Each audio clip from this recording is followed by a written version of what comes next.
Damar Hamlin and Dynasty Offseason watch list items, that and more this week on the Footballguys Dynasty Show. And Jordan, close to home for you on more than one front, your actual home and your fandom home here with Hamlin. And let's start there with the Monday Night Football game and obviously things up in the air on multiple fronts. Yeah, I mean, it was obviously horrifying to watch, and you could tell pretty quickly that this was different than anything we had ever seen, really. We've seen people, the Bills have seen someone paralyzed on the field. The Kevin Everett situation, which was, like a decade ago, and they treated him and ultimately he was able to walk again. I don't know if he's officially paralyzed, but we've seen that sort of traumatic thing. And so that's not new. This was very different in terms of both the initial reaction, the CPR thing. And I don't think we got a full understanding of what was happening by watching the video until you actually saw the reaction from people, which was really tough to see. It seems like it's trending hopefully in a better direction, and we get some clarity on, his well-being and everything like that. But honestly, there's a couple encouraging things that I saw that to go beyond even football. I thought everyone handled themselves pretty well in terms of the fantasy community. There's money on the line and all that stuff. I didn't see any sort of, I thought everyone was pretty well behaved in terms of that and all the leagues that I was in. So I was really proud of that. And I was really proud of, I think, the general reaction for teams and everyone sort of bonding together. And this was like one of those situations where you kind of look at it and it gives you a better appreciation. So I made a donation to the UC Medical Center, which is where he is. So I'm actually going to put a link in the comments here. So it'll be in the comments to the video, so you can see that if you're so inclined. There's the link for the medical center for his charity, and actually for the Red Cross to take a CPR class, which I am going to do. So I'd encourage everyone to do that as well. So yeah, but besides that, then we can turn the page hopefully and talk about some of the stuff into the off season. Yeah, excellent. And I would second what you said about just in general, good behavior and good reactions and humane reactions that we sometimes from the fantasy community we don't see. I've pretty much, I've had to deliver some State of the Union, kind of here's what I'm thinking as commissioner of some leagues. I really haven't seen in any chats across leagues that there's been a lot of pushback on needing to decide anything. And I would say just kind of keep things with an asterisk for now and pending. And if that means, in a future week, we're adding numbers to something from this week, I would say a lot of times matchups aren't overly close. I would say 75, 80% of ones I was involved in, in whether it was first place game or a third place game or whatever, they were basically over. So, I think using that as a template of is it over, or is it not over, would clear up a good chunk of these. And then again, just use it as TBD. And, this isn't week 14 or 15 or something like that. And it's week 17. If we do want to take a glimmer of, timing grace of it could have been far worse from this. And the fact that, hey, we're going to, as we get information NFL wise, I mean, obviously if you're part of a big box site, you don't really control anything.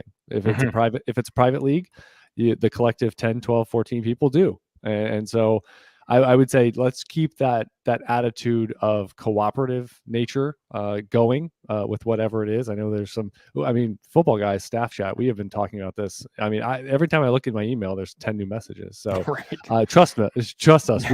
We are thinking about this. We are, it is being. The communication channel has never been more open, and Football Guys always has a great one. So I just know that we're thinking about this, obviously from the 1.0 human perspective, but obviously, we need closure to our leagues ultimately at some point. But just know week 17 can now be extended more days than the typical deciding Monday at midnight or Tuesday. Yeah. One thing we talked about this last week too, and wrapping up some of the like loose ends and stuff like that, about some different changes that can happen, ties and those sorts of things. Like this is a good opportunity that, I mean, I actually, I went just send up the Adam Harstead bat signal. The one person that I knew that could find out the answer to this almost immediately was Adam Harstead about When when the did last games time, not happen? when's the Right. last time the NFL actually didn't play a game. Right. And I believe that the answer that he had was 1935. So that has been, So there's precedent to playing games, right? right, right, At some point, right. expect the odds are the game will get played. Now, Yeah, what do they do? What are the machinations and the pivots that they yeah, have to do? It would be the main thing. And again, obviously, we pivot after they pivot. Two yeah, pivots, multiple pivi yeah, right, is how we'll go into this. So right. Because I yeah, mean, there's multiple different scenarios, right? There's a scenario where this game after this week doesn't matter, right? For a couple of different machinations, it could not matter. The Bills could wrap up a 1 seed, the and the NFL game that wants to matters. get the seeding right. I would say this: if they could not play the game, not adjust schedules, and like you just said, the game ultimately and who's what seed and who's playing where doesn't matter. Mm-hmm, That would probably be the cleanest solution. mm-hmm, It's not the cleanest solution for us, but it's the mm-hmm, cleanest solution for the NFL. And then obviously they do have latitude. So anyway, this is not an NFL scheduling mm-hmm. show, but just Yeah. again, keep that good natured, cooperative nature of us being in the reactionary seat Mm-hmm, going in your league, whether you were 2 points down at the moment of the game stopping, or if the game never gets played. I know there's empire pots and there's a bunch of stuff, but mm-hmm, let's just think about the scenarios. And I know I would be one if I sat there and I have one player going. Let's say I had Jamar Chase going and I'm down by 19 points or whatever. Yeah, that's a contested situation. I mm-hmm. understand how that goes. And you know what? Not super a fan of chopping pots, but you know what? I think the two people could probably agree on a number. Right. You start negotiating, right? I mean, be Yeah. like, well, let's be honest. You're probably 55% favored or whatever it is, and Mm-hmm. like, hey, let's just chop that. Yeah. So let's get to a thing where it's probably down to a 2-digit number of what people Mm-hmm. are negotiating, and realize that that's probably, let's keep it small potatoes and keep it small impact for what it really is. Yeah, and honestly, like if it gets to the point where you can't agree to it, just agree to take that and donate it to charity. Right? It doesn't even need to go in Sure. anyone's Yeah, pocket. there we go. What Just can we agree on? What right, can we agree on? right, All and right. just So let's sort of wash the yeah, rest. Yeah, yeah, yeah, for let's get sure. to our actual dynasty topic. It is a dynasty show for sure. So Mm-hmm. transitioning there, and we're going to start the off season because week 17 means our lineup setting is over. And so we each are going to come with 2 off-season watch list items. Could be players, could be teams, could be something on the macro NFL or dynasty level. Where do you want to start, Jordan? I'll start with quarterbacks. So I think we've got a number of different things, right? We got a Kirk Cousins situation. We got Derek Carr, right? What happens with him? Chicago could pick one, right? I mean, they could conceivably pick number one in this draft, Minimum. right? They're going to be in the multiple quarterbacks are right in their fuselage right there. Yeah, and I was having a conversation with a subscriber just this week. If they pick one, right, and they like who's there, do you take them, right, over and try and deal Fields, right? What's the right play? Like that's a fascinating Well, conversation. this is the Chad theory, right? Of just Yeah, just you keep taking until you have it, and there's yes. not a lot of NFL teams that have it. So that's always what I find interesting is that these teams, like if you sit here right now, and even if you were the Raiders with Derek Carr, even if you were, I mean, you can name 20 teams minimum Hmm. in the NFL and say that if you have a high first or you like a quarterback, you should be taking them. So I Hmm. mean, whether it's the quarterback timetable you have right now, or it's just you're just not good enough. You're probably not good enough to deal with the big boys. And until you get it right, I mean, if you have Justin Fields, let's just play out a scenario. You have Justin Fields and CJ Stroud. If you're the Bears or a Bears fan, why do you care which one works out? If Hmm. one works out, just consider you lucky because it's difficult enough to get something right. If that lights a fire for Justin Fields and he turns a corner, they expand around him, or CJ Stroud comes and laps him and wins the job. And now Fields, you trade for a second round pick or something. Why is that a bad scenario? Right, Neither one is a bad scenario. right. What's a bad scenario is Fields doesn't work out. You don't draft the quarterback. So you missed an opportunity to take one. You set yourself back. Week 6, you realize he's not the guy. Mm-hmm. And now you have no outs. Right. So, yeah.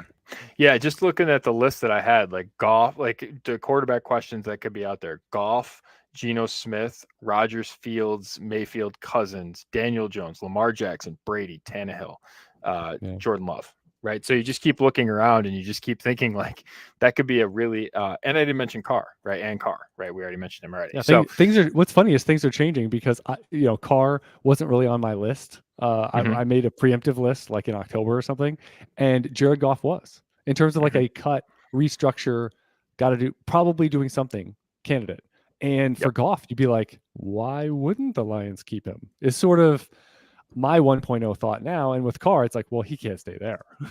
Right. And what if the Stidham thing? Don't we want Stidham to play a little more? Isn't that a wild card that we have here? So it's interesting, those two evolving situations. My first one, you took all of the quarterbacks, so that makes it difficult for me because my two are quarterbacks.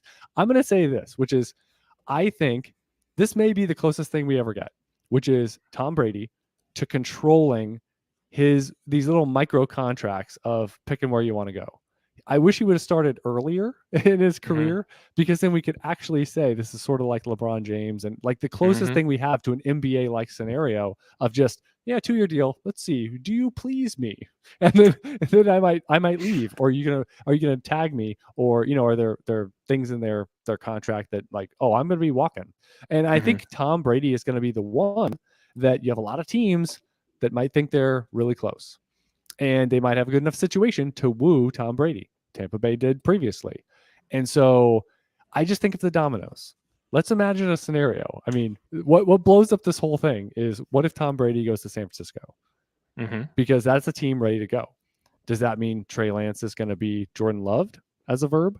Does that mean Brock Purdy is not going to be there? Does that mean Jimmy Garoppolo for sure is not going to be there? What if it's Brady, Garoppolo again, new city, and now one of the young guys, both of the young guys are on the move? I mean, and then I think Brady is really that first domino, because if you're in it to win it, I mean, Lamar Jackson, he's probably not like, generally quarterbacks don't go somewhere, but Brady feels like, oh, he can just kind of do what he wants. So I think he's the big domino of saying he can lift a team. I think he still has plenty in the tank. I think there's a lot of things going on with Tampa Bay this year to not explain away everything, but if you watch him throw it, he is not Phillip Rivers. He is not Matt Ryan. He is not Ben Roethlisberger or Peyton Manning of saying he's lost it. He's not there. He has the arm of a 36-year-old. So he's still got, in my opinion, until we see a fall off, I think he still has multiple years remaining, pending something occurring. So to me, Tom Brady is the first first domino there for quarterbacks. Yeah, I dig that as well. For sure. The other thing I would say that I am most interested in is this free agent running back class, the potential cuts and the contracts that they get. So guys that are free agents or could be free agents are scheduled to be free agents: Barkley, Jacobs, Singletary, Montgomery, Sanders, Mostert, all have played more than 50% of their snaps. Other guys: Pollard, Hunt, Deonta Foreman, Madison Harris, Delvin Cook could be cut, Derrick Henry could be cut, right? So you start looking around and you're like, that's a lot of running backs. And there's not that many jobs, because I just, before we recorded the show, I completed my landing spot matrix with team needs and scores and all that stuff. And there's not enough high scores of need to account for all of that. There's going to be carnage. I think we actually are moving in a direction. It was, to me, I'm a run game guy, so I love to see teams now punishing all the dime looks, nickel looks. Oh, you want to play a safety as a linebacker? Well, we're going to run the ball right at you. Like, I actually like the pivot that's happening. We see it go in waves. And so I think we're going to see more teams. It may not be good for clarity for us, but I think we're going to see more teams want to have a stronger running back too. They want to have a two-headed committee to some extent, but they want to be able to, in a given game, run the ball 30, 35 times and not have a quote-unquote workhorse. We've seen that a little bit with Washington this year, really stick with the run game. It could be Robinson seeing the most carries, but They have Antonio Gibson, who's seen good workload in the NFL as well. And you may not have, if you don't have the guy, you may have two pretty darn good guys. And so I think we're moving that direction. And this free agent class may be the thing that spurs that, just because of so many names out there. And like you said, the contracts are going to be fascinating. Not that we sit there. Generally, they don't move teams. Last year I had 6 guys in my tier 1 and only one guy. And honestly, in retrospect, he wasn't a tier 1, which is Ronald Jones. I had him there for pedigree and for just, we haven't really, he's got some juice, and we haven't really seen him get a huge shake there in Tampa Bay. He gets a 1-year deal. But the other guys, Leonard Fournette, Melvin Gordon, James Conner, Cordero Patterson, and Rashad Penny didn't change teams. So 5 of 6 stayed where they were. And again, we have more tier 1 guys this year. But in general, I always say with free agency, we salivate over the dominoes. But in general, they're not going to change teams. The good ones, like at least half of those names you read, they're not going anywhere. We'll see. They'll probably work something out with tags and otherwise. I'm gonna go right to Jordan's heart with my second one, which is I am so fascinated with Geno Smith. I think what happens with him this offseason is going to probably be something we hearken back to in a future year about a player in the future, just because it's going to tell, the NFL is going to tell us a lot, Seattle or otherwise, is going to tell us a lot about what they feel about recency. What did we just see versus what's the overall aggregate profile of a player? We're talking about a guy that had a career year, and to such a massive degree, for most of a decade, we saw nothing from this player. So is he going to get paid? Is he going to get a marginal contract? And Seattle, they have good weapons. This is going to be really interesting because this is a pretty good landing spot, in my opinion. So if Geno doesn't want to be there, someone else will. And I think you could walk right in and definitely be enhanced fantasy-wise with DK Metcalf, with Tyler Lockett. You got Ken Walker. You got some good pieces there, good building blocks and infrastructure that I just think it's going to be really interesting to see how Seattle gets the first bite at the apple. Obviously, what are they going to offer? Are they going to tag him? Any of this, because quarterback is tough to get, and he was one of the best this year. You got to tag him, right? Like I think we've had this conversation. You have to tag him. That's step one. Right. I don't think you have a choice. And even like you can't just let him walk out and take a comp pick. I don't think that's a good. I don't think. But do they intend to play him on the tag, or is he going to get a 3-year deal that in practice is a 2-year deal? Does he get a bigger deal than that? What's the money? Do they try to trade him? Does it look like Carr's deal? Right. Carr basically had this kind of longer deal that was really a 1-year, kind of a year-to-year type deal. It could look a lot like that. Yeah. I think that it's a fascinating, that between him and Goff, like we'll keep hitting on this. I find those two situations fascinating because it tells you a lot about team building. Right. But Goff, I mean, is more of one, like they should probably be more interested than a lot of people just shoulder shrug and say, Goff, man. If you actually look back, I mean, he's got some quality seasons. He's a former 101. It's kind of apples and oranges because Geno wasn't even a first rounder. And again, I mean, the flame out and then the sit. We have never seen this. Never seen this. The more I looked into it, I know you were tracking that like 2 months ago. You were just like, this is really interesting, Chad. Open your eyes. But I'm here. Mostly because, like you said, they've got to keep control of them. But it's what they do after they have that control, and maybe what kind of deal does he think he should accept or not accept? Yeah, fascinating. Yeah. I think I had like a 7-minute monologue about Geno Smith to start a podcast one day, and you were like. Episode 37, episode 74, episode 86. Keep continuing. On that note, Chad Parsons, Jordan McNamara, episode 135 of the Football Guys Dynasty Show. Want to remind you, as you get to the off season here, we got the Football Guys official gear and merch. All that classic Black Eyed Joe logo you love, the quality designs and materials. Shop.footballguys.com over there. All right, time for some dynasty trading. And it's the season, Jordan. I've got to start us off in the offseason with a Patrick Mahomes. Did you get enough trade? Different environment. I think what's funny, he's stabilized his, I'm up here, other people are over here. Everyone that drafted, not disparaging Josh Allen, but he's the 102. Mahomes has been the 101, and everyone's looking up at him. And so you got Mahomes in a 12-team Superflex for Mr. Dak Prescott, Mr. Austin Eckler, and Mr. Hunter Renfrow. Looking around going, why am I here? Yeah.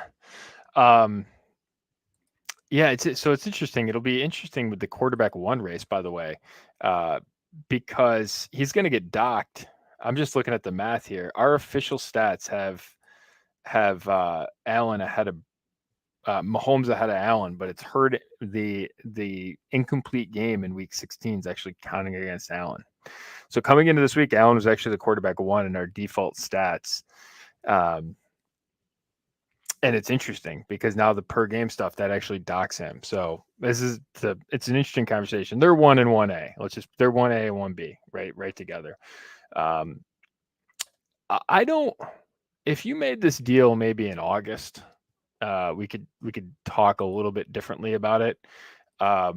You don't do this deal now, right? You don't do the deal now because what you're doing is you're taking a very big downgrade, and I'm a big Dak Prescott fan. You're taking a big downgrade at quarterback for a 29-year-old or 28-year-old, like late 20 running back heading into the offseason, where we just talked about all the free agents. We just talked about we talked about the potential cut candidates. We didn't talk about the rookie class that's good as well. And right, they could be potentially adding additional players to this, right, and to this offense. And like, this isn't a deal you make right now. And I love Eckler. You don't do this deal right now. If this deal maybe presents itself, next year, and Mahomes is banged up, and it's week 10, and you don't know if Mahomes is going to play for the finals, and you say, all right, I want to sort of push in chips right now and sort of take the shot at Dak Prescott and Eckler trying to win me a league. That's a different story. You don't do this deal right now. Yeah, if age isn't on your side with a running back, and especially, again, Eckler just had a perfect storm.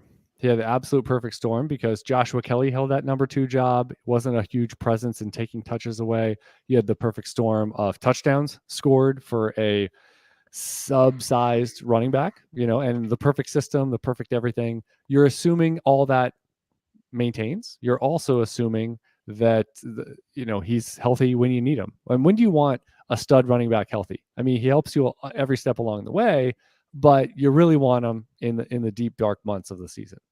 So he stayed healthy.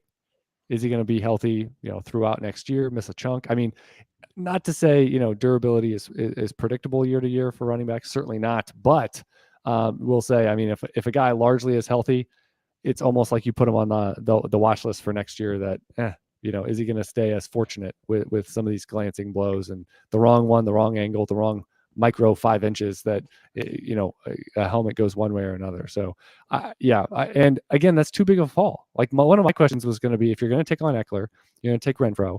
I mean, you can't go very far. I mean, this is for Herbert, right?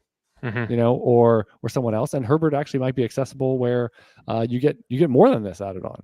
Mm-hmm. But again, I think you can't venture far, and we're a big pro Dak show, pro Dak room here, but the equity that you are giving up in the market, and you mentioned the insulation. So this is just another reminder to be very, very careful when trading one of the very select few. Total insulation, total unquestioned. I mean, if you had questions about Mahomes coming into the year, I mean, the weapons aren't getting worse, right? I mean, they're going to do something, in terms of the weapons around Mahomes, where you could say, wide receiver 1, 2. I mean, they could all be upgraded in the offseason. Yep.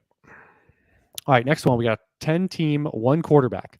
Brian Robinson, Ramondre Stevenson on one side, Najee Harris, and 223 seconds. So this is cheap Najee Harris. Sort of my initial take on this. I'd rather are you plugged into the Ramondre Stevenson love that's out there? There's a lot of love. So here's I'm of 2 minds about him. I think you take like 2 seconds for Brian Robinson, and this format is I think a pretty good return. I don't think he's going to draw more than that, so I think that's fair, right? And I would take Harris over Stevenson just profile wise. I will say there's a lot of, hey, Belichick's never really done this with a starting running back. There's that talk out there. I think the counter to that would be, yeah, but he did it with this one because this one's the rare breed that can actually do it all. right? Like he hasn't had a running back that could sort of be on the field for every down that he trusts, both passing, right? That approach to the running back position was always out of need, right? It was always out of like, there's just not many guys that could do everything, right? And we've seen it, Josh McDaniels leaves and Josh Jacobs becomes that guy for him, right? So there's just not that many guys walking around. And so that the fact that they found Stevenson is actually being the guy, they've tried for a while to get that guy. They've probably found the guy, right? So that would be the one thing that I would say. I would sort of regress back to some of the base rate stuff, right? I mean, a 2-hit first round running back, like those are pretty durable.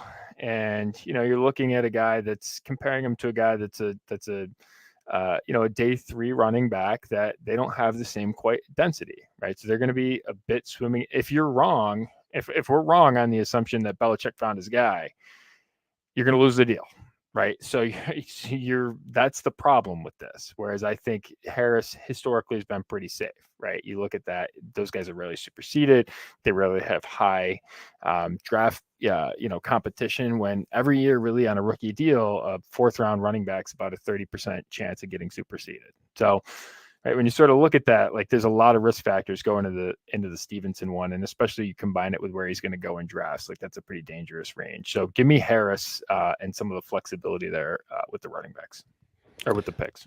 Yeah, I'll focus on the other part that you kind of focus on Stevenson and Najee Harris. I'll focus on Brian Robinson in the seconds because I think Brian Robinson, who I still do like to some degree, but what I liked the most was his price and his pedigree and the fact that I thought he was a potential workhorse profile. We are seeing strong usage, but what we are not seeing is usage in the passing game. I think we're going to see a very limited ceiling in that regard.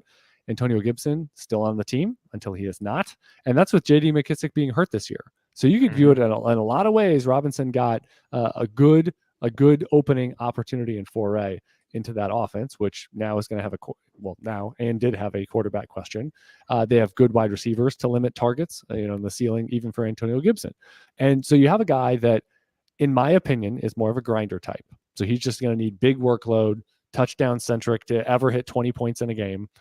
One minimum, maybe 2 scores to get there, where we see pass catching guys don't need that. They don't even need to score. And that's always what I like to highlight watching these games is like, if you can score 20 at the running back position without scoring a touchdown, I think that says something about the ceiling you can possibly unlock that plenty of guys can't touch. So Robinson, I see what Washington's doing with him, but we've got to be frank and fair. He's in the middle of his prime. He came out old.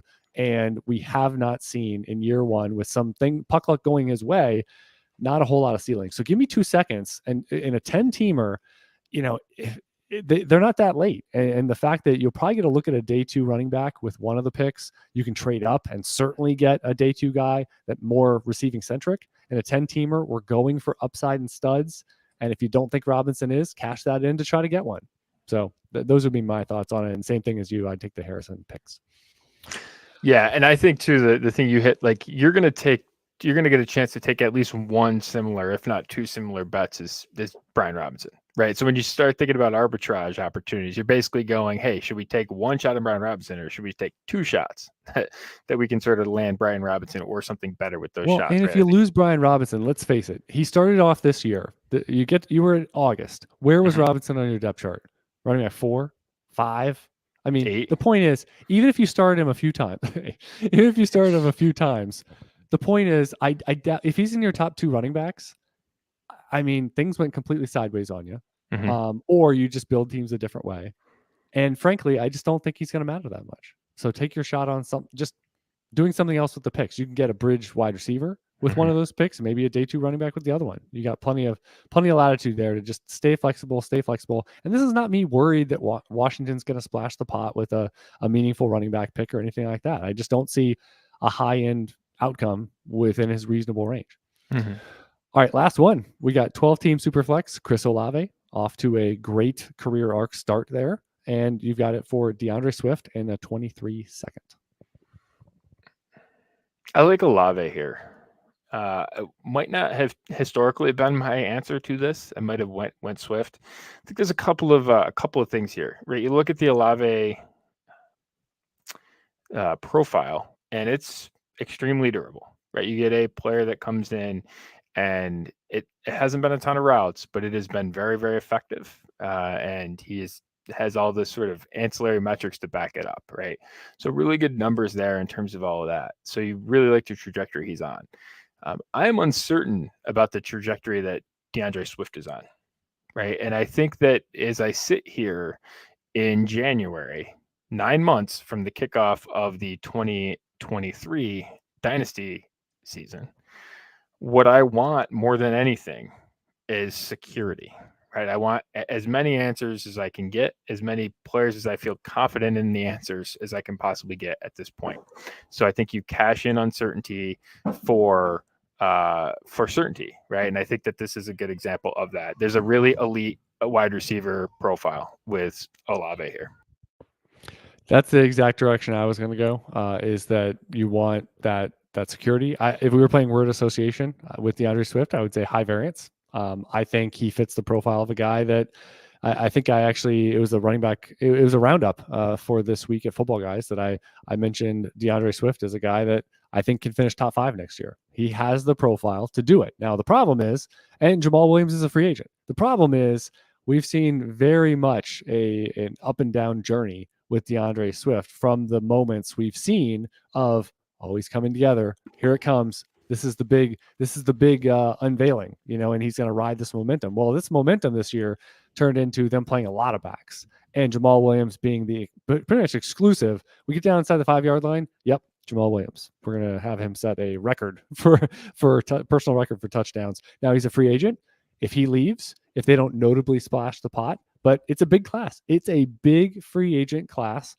And to say the Lions are going to pass on everybody notable. And the other thing is, so Jamal Williams, that proved to be a major factor here. But if we say what running back would be an addition that would not hearken any concern for DeAndre Swift and promoting him as you mentioned about 10 guys that if 3-4 of them enter free agency, where are they going? If they view Swift and a team that now still has outs to go to the playoffs for the Lions, you're talking about a team that has been biting kneecaps, biting ankles, all the way to being relevant here to close and start 2023 here. They are going to not, just turn the page and say, we are so far away. They are not so far away. So I feel like they are going to be in a position that they're going to do something. And they're the same staff that likes, that like the rotation they had. So I would just say DeAndre Swift would worry me. I have Swift and Olave within spitting distance of dynasty valuation for me, but the second is not enough to take on the risk of just wait on it. Get yourself an anchor wide receiver profile, and then you can always circle back. But generally, what we always say is, we get a bunch of running back talent, and then we find specific opportunities to accrue a core wide receiver from time to time. And this is a perfect usage of that. That again, I think a second is a relatively nominal price to pay considering how these two profiles are moving right now. Yeah, and I think what you said too is an excellent deal from depth, right? Because that's what you've done, right? You've acquired, right? You keep building from running back depth, and then when these situations present yourself, you can take that depth where you're uncertain about it, like in Swift, and take it and cash it in for a profile that you're much more certain in. Whereas it's difficult to sort of identify those situations ahead of time. It's now you sort of have the benefit of, hey, what's the exact wide receiver play that I want to make? And it gives you a buffet of running backs to pick from in terms of making that trade. So yeah, I love that. And the thing I would say is when you have a lot of running backs, be open to trading one of the top guys on your depth chart, because if you've been bolstering from the bottom, yes, they may not have as stable of a profile, but you got a lot of them. And you've got a whole offseason to get to week 1 and say, all right, as Jordan says, where's my 2 starters? What do I got? And that might mean starting a 1B and a committee guy in week 1, but it doesn't mean in week 4 you don't have 3 or 4 starters on your hands. So you got to be open and receptive and let time play out and let the depth charts move and evolve and flow. But the wide receiver is a lot more stable. So we always talk about rebalancing with trading, and then again, just acquiring talent when you can, bolstering from the back end on running backs. We got one giant quote from the Football Guys Dynasty Forum this week. So I wanted to unpack it almost line by line because there's a lot here for the macro. And when I read it, I imagined Jordan going off on tangent upon tangent. So, all right. So the first You know part, me well. You know me well. I've been in the courtroom for quite some time. I just took over a dynasty team that has Christian McCaffrey. I'm going to stop there. Do you have any thoughts? Sounds like we're on the right track already. We have an answer to some questions. Okay, I'm Well, listening. you have an answer to the question of, do you have a dominant start 2 players in your lineup potential player? Yes, you do. Yes, you do. I've always been a wide receiver and a non-running back guy. Period. Any thoughts on that sentence? It's too generic of a sentence, right? Does that mean you like elite wide receivers and not elite running backs? Are you a zero Right. RB person, or are you I don't draft any running backs and I want 16 wide receivers, right? I usually play in start 0 mandatory, and it's usually PPR and tiered and all this stuff. So Right. I don't even start running backs. Right. I don't believe in the position, or I believe in the position at when it's a discounted price, right? There's two, there's a variety of different ways to go about it, but there's, I think, a different, right? Those are two different things. So I think it depends. Generally, this person sounds like someone that's terrified to own a running back at any cost. And so they're going to be the one that says, the 27-year-old is, I can't roster them because they're just going to fall off a cliff. Mm-hmm. Then they're going to say, I don't want to roster the 21-year-old because they're priced at a point that is assuming that they're already going to be productive. They're scared of the 25-year-old because I don't, with this contract situation, I don't know about this. And then the moment a guy possibly loses his job or gets hurt, you're like, So it sounds like that's part of it. I would say this. I don't really think you should be in Dynasty trumpeting that you are a quote unquote wide receiver guy, a running back guy. I think you approach every position. I mean, most leagues you start a variety of positions. Everyone requires assessment and evaluation and addressing it for how it fits. Jordan, do you think we're quote unquote running back guys just because we roster a lot of them? I don't think that's fair because we evaluate wide receiver profiles pretty critically and definitely have preferences and approach the position, I would call it, aggressively as well. So I find it very confusing that you would label somebody, as a wide receiver guy or a running back guy per se. Yeah, I mean, I don't think that necessarily, and we have to zig where we, I am is it going to work guy, right? Like what typically works, right? And so we generally have some rules about what works at the right prices. Now, when you get into a league, right, and someone's trying to, I had someone trying to give away Derrick Henry and start one quarterback for like a late first. Like, I'm going to take a shot at that, right? And ultimately, it didn't work out in the finals, but it was like I got him at like the trade deadline, and it was like, all right, like I can really use him, and he did help me get to the finals, and I think I won it without him, right? So you can it's not typically, I wouldn't spend a top 25 pick on him, right? But if it's spending a late playoff first, I'm not spending a top 25 pick on him. I'm spending something around 80 overall, right?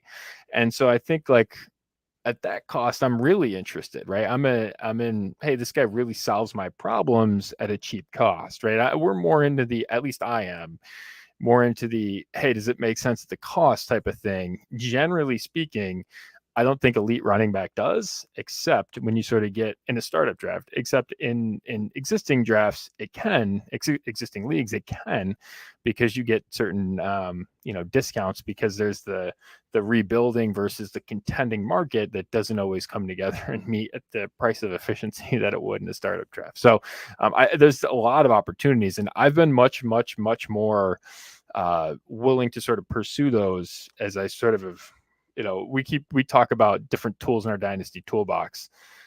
That's something that I've much more leaned into is like, all right, how can I sort of use existing players to find, use what I know to find existing players at a discount. And that's something I think I've much, much more rounded out than I didn't do in prior years. Next sentence. Team is sort of middling. Don't see it as a true competitor. I mean, I would just say, like, week 17 of the NFL season in 2022 into 2023 is going to be one that we probably remember for a really long time for one specific reason. But if you take a step back and look at some of the other stuff that happened, just pure chaos, right? I played in a league that had I played someone in a finals, and I didn't have a bye. I played someone in a finals that had Jalen Hurts, Kupp, I believe Jonathan Taylor, and Deebo Samuel. No, I'm sorry, Derrick Henry and Deebo Samuel. That's like close to 100 points a week that person was that didn't have. There's so much uncertainty from starting in week 14 about what's going to happen in the dynasty playoffs, let alone 9 months from now about what's going to happen in week 1, right? So don't ever count yourself out, right? There's so much you can do to this team around the fringes. I was thinking about this the other day. I was building a fire, and I had the fire going in the fireplace, and I'm trying to build it. And I'm like, all right, I'm trying to like put the paper in and everything. And when you try and build a fire, if you build it from the top, it doesn't catch on fire, right? It takes forever to sort of catch on fire. It doesn't, right? But when you sort of build it from the bottom and you catch the bottom on fire, all the fire rises and it goes to the top. When you start burning down your team from the top, it takes forever and it's not effective, right? When you start using the bottom of your roster to sort of package up and go upwards, that's when you can really make a deal. So stop trying to light the top of your team on fire. It's not effective. Yep. I would also say the team is middling. Well, I had a 7-7 team, 2 7-7 teams squeak in. I had more than that, but these two teams, one of them finished second, one of them finished first. So to say that, chip in a chair, you get in there, and you know what? McCaffrey is a high impact guy. And everything you said just about, a lot of people think that you sell your top 2 or 3 assets, if you're trying to, a lot of people will look at a team, and if you aren't littered with an all-star lineup, you go, I'm middling. Well, you have one of the small select players in Christian McCaffrey that's a game changer. So you already have that. I mean, we talked about, was it last week's show or the week before? We talked about, you can have a team with, like I had one with Jefferson, Josh Allen, and then one other thing. And it was like, you can build around that. Like, would you say I'm loaded? Certainly not. I was starting a bunch of jamokes at running back a lot of the year, but figured it out, got a hot streak from McKinnon, late as one of my starters. And, I never really solved running back, you could say. I had a bunch of guys and it, 1 week it was Latavius Murray. 1 week it was, you just put up good enough numbers. So again, to say that the time isn't on your side, to say that you don't have one of those guys, you do have one of those guys. Now, I will say if it's super flex and you're dying on the vine at quarterback, that does make things harder. But you have to know the whole situation, and you have a lot of time. But sitting here, and the other thing is selling. Well, let's get to the next sentence. So if I wanted to trade McCaffrey in a PPR league, what's realistic? Is Jamar Chase possible straight up due to the big year McCaffrey has had? First of all, early January is probably the worst time to sell Christian McCaffrey. So a lot of times we've said before, the difficult thing is to just sit there. You take over an orphan and you want to just like paint the wall, with so many big, broad ideas of like, here's what I do in a startup draft. Here's what I want to do. Well, you took over an orphan. It's different. You have it already declared. You can't just go draft people. You can't just go draft Jamar Chase in round 1.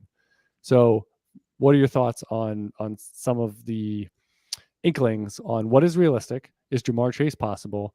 And then the big year of McCaffrey. I mean, if you could do that deal, I'd do it now. If I would do that now, right? But I don't think that deal's available to you. That's one of the questions. Like, do you sort of do that Swift deal, right? Go back to that Swift deal that we did. Would you add to Swift to sort of get the security of a guy like Chase?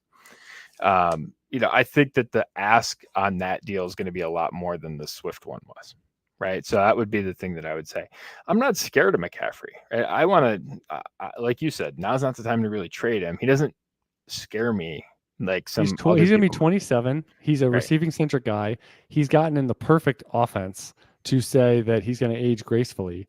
He's going to have that job. And again, he's a guy that could be a top 10 running back, basically on receiving production. So that's the type of profile, if you have an older running back, you would like to have. So again, I think running away from that is misguided. And my first thought was Chase is impossible. How far down the food chain do you think is a line of it makes sense versus I think it's plausible? Yeah, I mean, like, I'll just pull up the keep trade cut stuff and just give Well, you an because idea here. the point is it's a short list though, and Yeah, Jefferson and right, Chase are if Jefferson and Chase assumptive are off the table, which I would right. say they are. For me, you've got to be very careful Hmm. on how far down you go because Hmm. wide receiver, you can be a little more, maybe a wide receiver from this bucket is what you're looking to acquire in a trade. But if you give up McCaffrey, that might be your one, ticket to do so. And I would rather work around the edges. I'd rather get the underrated 28 to 31-year-old profiles, if I'm looking to supplement with one or two guys. We don't know what you have at wide receiver, but I mean, man, would you go over, would you be worried, quote unquote, worried about McCaffrey at a 27-year-old and you'd want to pivot over to say Diggs at 29, or Tyreek Hill at 29? Right. Because that to me is a relatively apt comparison, in Hmm. terms of the age curve for Hmm. those two positions.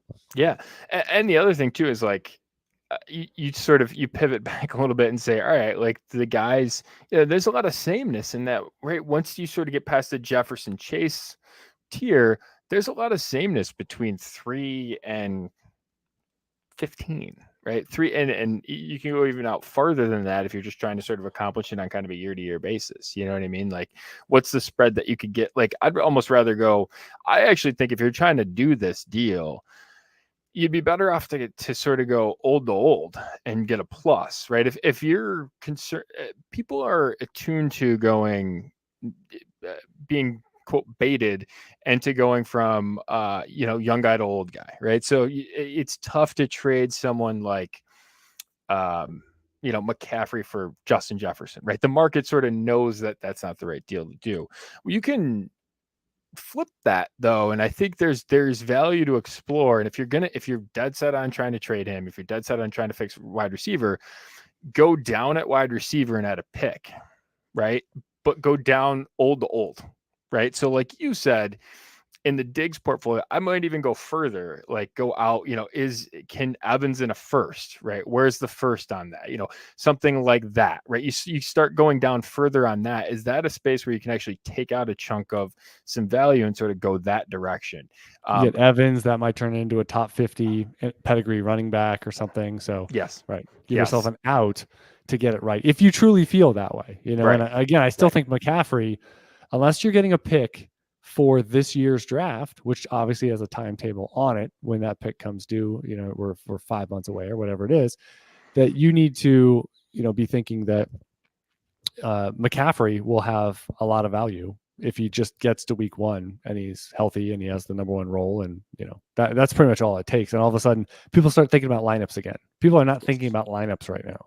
And Right. so McCaffrey and here's the other variable, you have the team headed for the playoffs. So, Mm-hmm. you obviously need to get through there. That adds risk for you, but unless it's a quote unquote season ending injury, projected he would be fine for Mm-hmm. week one and summer months where you would be maybe looking to do something. But yeah, I think I like your idea of maybe blending the young of a pick or the young of a profile you like plus an older wide receiver if you are looking to do it.